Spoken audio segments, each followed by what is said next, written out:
अगर आप भी चाहते हैं कि मयंकर यादव डांसर का वीडियो सबसे पहले आप तक पहुंचे तो लाल बटन दबा के चैनल को सब्सक्राइब करें और बेल आइकन को दबाना ना भूलें।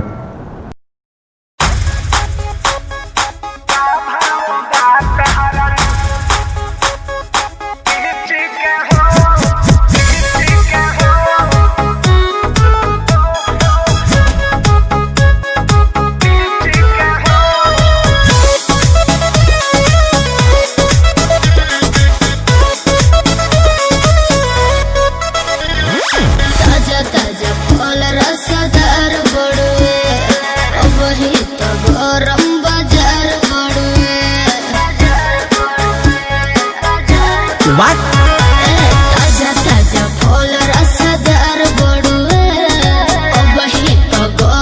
बाजार बड़ुए। चलो ठेला पाया के लाले हम बीछी के हो, चलो ठेला पाया के लाले हम बीछी के हो। बोलो का भाव बात हरा लीची के हो, बोलो का भाव बात हरा लीची के हो।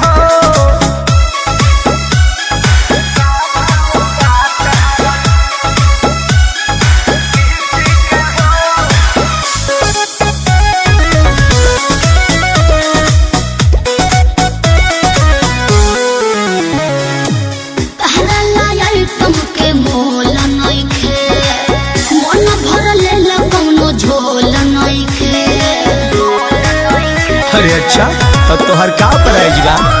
तोमे तो रानी ज्यादा पाकल बाका, देखे तो दांत से काटल बाका। केहू गलत ना कहे अपना चीज के हो, केहू गलत ना कहे अपना चीज के हो। बोलो का भाव बात हरा लीची के हो, बोलो का भाव बात हरा लीची के हो।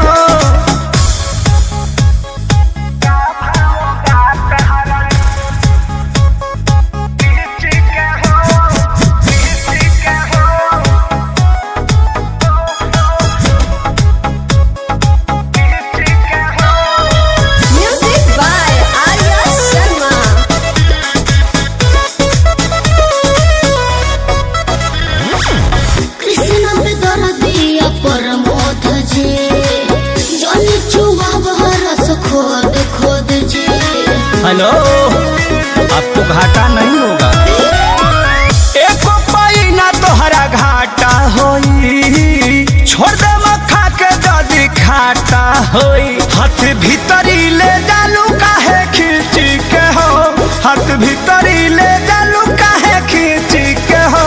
बोलो का भाव बात हरा लीची के हो, बोलो का भाव बात हरा लीची के हो। दे दीजिए नहीं तो सर जाएगा।